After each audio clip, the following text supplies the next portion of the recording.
And you guys are in studio to talk about Rock for the Red Cross. And Mary, you can kind of go through this event coming up. Well, we're real excited. Out of the blue, I got a phone call saying that they wanted to do this for us, and we said, well, absolutely. So after several other phone calls and emails, we're on the right track, and we're putting it all together. On July 29th and 30th, we're going to have this event at the Majestic Theater. Doors will open, we'll have the courtyard open at 5. We're going to have some food, some beverages, a beer garden, and then the doors to the Majestic will open at 7. Show starts at 8, both nights. So it's going to be a good time. Be a big event, and you guys are saying you can pick up tickets at a couple different places. One of them being BBB Music, and the other one from the website, teazertickets.com. That's Teazer with a Z instead of where the S would be if you think about it phonetically. Should be a fun event, and we were talking a little bit beforehand about this being a reuniting of a band. And Tony, you were kind of telling me the story. I'll let you tell the story of the band right now. Okay, well, thanks for having us. Appreciate it very much, and I wish I was a little more awake, but we've been up. So the bands don't wake up before noon, do they? Yeah, it's quite a difficult task for all of us to get together. Can you give us two of us are in Nashville. Yeah. One of us is in Knoxville. One is in the Outer Banks of North Carolina, and 3 are still here in Chillicothe. So for us to all get together and record and practice and things like that, it takes some pretty creative scheduling. We've been coming up here. We've been here for the last 3 days rehearsing at our secret hideaway. But so we're on our way back to Nashville here. A little tired after this, but we've been working really hard to make this a great show for the people here locally. But the band was formed about 30 years ago here in Chillicothe with 3 of their members still here in town. We say 2 other members in Nashville, one in Knoxville, one in North Carolina. But it's really a kind of a feel-good story in how social networking can bring people back together. I know I moved to Atlanta and then to Nashville, and then David, the singer, he moved to Florida and then to Tennessee, and I had no idea that David was just a couple hours away from me until we started all hooking up through Facebook. It was really interesting, and as we started blogging back and forth, we was like, hey, well, how about we should get this band back together and do a reunion. That was last year. So we ended up getting this reunion together. And then after that, it just felt right. It's just like, wow, our brothers and sisters are back together. It's like the family, it's a family reunion kind of a thing. So we immediately after that, we went into the studio. We booked a studio in Nashville. Actually, it took us 6 months to finish this record that we have out called Resurrection. So again, we're resurrecting the band. But we tracked that in Nashville, and we just started. We're so blessed in that all the pieces that came together, the people that made this thing happen. Thomas Johnson, who's some of the local music people here in town may know Tom from his days and my days at the recording workshop under the tutoring of these incredible, talented people there. But Thomas produced the record. Once Tom left Chillicothe, he went to L.A. In L.A., he was known for producing and engineering the Porno for Pyro records, Jane's Addiction, Rancid. So he's just an incredible talent. And then so Tom came on, and this is all, nobody is getting paid to do this, which is the neat thing about it. It's all, I don't know if you'd necessarily call it a barter thing, but just people wanting to get together and create some great music. Also, a friend of ours from Portsmouth, Ohio, a guy named Jody Harris, wrote all the songs on this CD. And Jody is in Nashville, and he was with Brad Paisley at the time, but now he's out with Taylor Swift. But he had a bunch of rock and roll tunes that really fit our style, right? And More so than Taylor Swift, I'd say. Well, yeah, this is rock, man. This is certainly Taylor rock and roll. won't do his music, I guess we're going to have to. Somebody's got to do it. So David, the singer, says, man, Jody's got some great songs. We ought to check him out. So we started listening to all these tunes from Jody. But anyway, the pieces of the puzzle just really started coming together.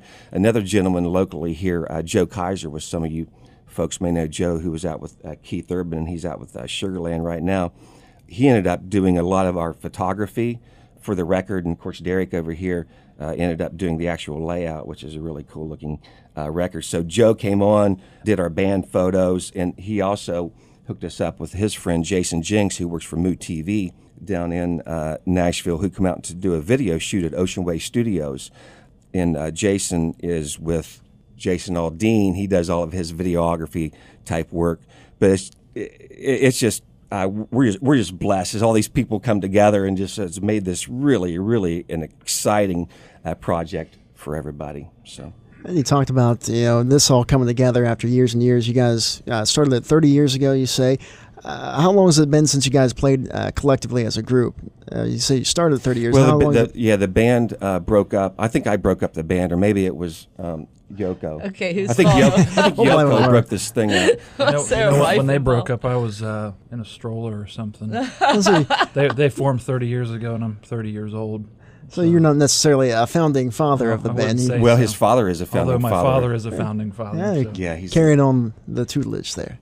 So I think the last major show was one of the Party on Paints. You guys still do those? Yeah, they're still. Well, no, not Party on Paint, Boogie on the Blacktop. Boogie on the Blacktop, wow.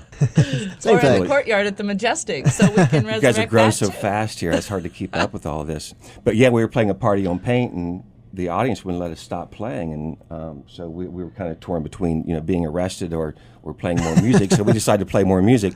And did a 9-hour show. No, okay. I think we went over like 45 seconds or something. It didn't fit real well with the city ordinances, but rebels always rebels. But anyway, Derek here was 2 years old. He was in a stroller on the side of the stage as his father Max was playing bass, so he got to witness what corrupt musicians are like at a very early age. And, thrown right into the fire sometimes. Sometimes that works out for the best. The band fights are really cool. It's like, Dad! Yes, son. So how many are all the original members still in it with the addition of Derek? They're Mark Goodman, original, Max Potter, original, David Mortz, original, and myself, original. Marty and I work for an artist out of Nashville named Ronnie Millsap, so we spent 5 years on a tour bus together, so we kind of got to know each other, and Marty's a very creative force behind this whole thing on keyboard, so we were really fortunate to have crossed paths with him too. Derek is from this area, but not an original member, so and then Natalie, that's kind of a cool story because we used to play music with her father here in town, Jimmy Davis, and we were looking for some female backup singers last year for the reunion, and she just kind of fell into our lap, so we're blessed to have her there too. So throughout the years, you guys said you all split apart, different parts of the country. What was it like to finally get back in the studio? Is it kind of like didn't lose any time together? You guys kind of went in there and gelled immediately, or was it kind of you had to work out the kinks? What was it like getting back in the studio with everybody? It was pretty magical. Everything just really came together. It just felt right. We had to knock a little bit of the rest off, certainly, maybe it took us a little longer to record than it would in a typical Nashville session, but yeah, it felt good. I think the product kind of speaks for itself, really. You can tell with, you can hear the magic in the tracks. Hopefully you guys are going to be playing it on the radio here, right? Yeah, if we ever get a copy, Mary, I'm sure you're in charge. Okay, we have it right here. We're going to be on we'll rotation. have to play some samples. So we have to have a copy right here. The album cover is from, where's this from, Derek? That's from up on the hill, the cemetery. Cemetery up on the hill. It's really, Yeah. it's really good. It's an interesting thing 'cause on our Facebook page. We redid our Facebook page 2 weeks ago, something like that, and we're up to 1,100 fans, likes as they call it these days.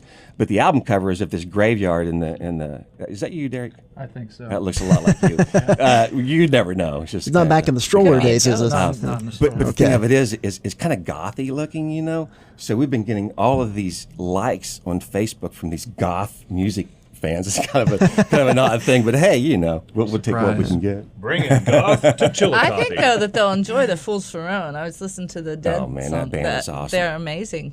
They are. really They're so enjoy busy touring right now, and it's one of those bands on the verge of breaking. So coming out the show and seeing this band could possibly be that. This could be one of the next bands. There's two girls in the band, female lead singer, and then Rachel, who plays guitar, Les Paul. But yeah, I wouldn't be surprised to see these guys break out in the next 6 months, and you can come to this show and say, "Man, I saw that band at the Majestic Theater." Now, Tony, isn't it rumored that they have fans that are coming from out of state even They got to the show? fans have been buying tickets from all over Indiana, Kentucky. You got to pick up your tickets early if we got people coming from out of state. We're bringing a heck of a party to Chillicothe. Yeah. And we've been talking about, you mentioned, Gothic fans and Taylor Swift, Brad Paisley, Ronnie Millsap. You guys are rock, though, right? We're not. We talked a lot of country and other things, but you guys are pure rock. No, we're very, very, very rock and roll. That's our roots. It just happens that we make money with the other artists. It kind of pays the bills. It's kind of your bread and butter, kind of a thing. That's what you do in Nashville. You might want to talk about some of the raffle items, the things that are raffling off. Ooh, We have pizza. We have jewelry. If you order the pizza, you may or may not get it. Christie's Pizza. Who are our sponsors, Mary? Come on, help me out here. Christie's Pizza. Smith. USAC, yeah. Smith's Jewelers. I wish I had the poster in front of me. I know. They got a poster. Yeah. We should have. If you give us one, we'll have it out front at the window, and people can come by and see all the great sponsors. And you can go to www.teazertickets.com. And you can see that poster online or sign up for our Facebook page. And that poster is on there, and go to the events page. And it lists all of our sponsors. So we appreciate very much everybody that's jumped in here. It's incredible. Well, and one more thing, on Thursday, the Thursday before, what's that, the 28th, I guess, we're having a blood drive. Yeah. In front of the Majestic. Okay. Get blood. I don't know. Blood is in high demand right now. Absolutely. We have an urgent need, and Fits in with anybody the who goth thing donates real gets well, a too. ticket. Yeah, that's true. Anybody who donates gets a free ticket. Okay. So. And before we wrap up here, one more time, can you give us the dates and the times of this event? The blood drive on the 28th. We've got the concert on the 29th and 30th. The concert starts at 8. Doors open at 7. Doors open Beer at 7. garden concert opens at 5. Yeah. Oh, you know what? I should mention this. There's 2 bands in the courtyard. Corey Breath Friday. Okay. And Joker's Wild will be playing there on Saturday, and we appreciate those guys coming out and helping out, and looking forward to hearing them too. So fun before the fun. Fun before the fun. It's just going to. It's going to be a fun We're weekend. blocking off the street, and there's going to be clowns and face painters, and is that right? Jugglers. I don't know. Dog and pony shows. I think we got. There's that nothing more booked fun than that. today. Add things, Tony. Can't sleep. Clowns will eat me. And also, we forgot to mention something here is the Soldiers Salute. We're going to be dedicating a big portion of this show to all the local heroes around this area and their sacrifices for our country. It's something that's very dear to all of our hearts. So it's going to be. I don't think there's going to be a dry eye in the audience after this segment. I know mine won't be. So, but anyway, that is we're very proud of that too. So. You can pick up tickets at BBB Music Center, also at www.teazertickets.com. That's Teazer with a Z. You can also probably pick up the Resurrection at that website as well. You absolutely can. You can. It's on iTunes, Amazon. Actually, BBB Music has the CD here locally if you just want to stop by there and say hi to Bob. Hi, Bob. This is rock news. This is breaking rock news right now. We thank you all for coming in. We've been talking with Mary McCord. She's the Executive Director of First Capital American Red Cross. She brought in Tony Cottrell, Derek Potter, Marty McKeever. The name of the band is Teazer. They'll be available to listen to at teazertickets.com, also at the Rock for the Red Cross coming up in later July. You're listening to Dan and Mike in the Morning, 1490 WBEX.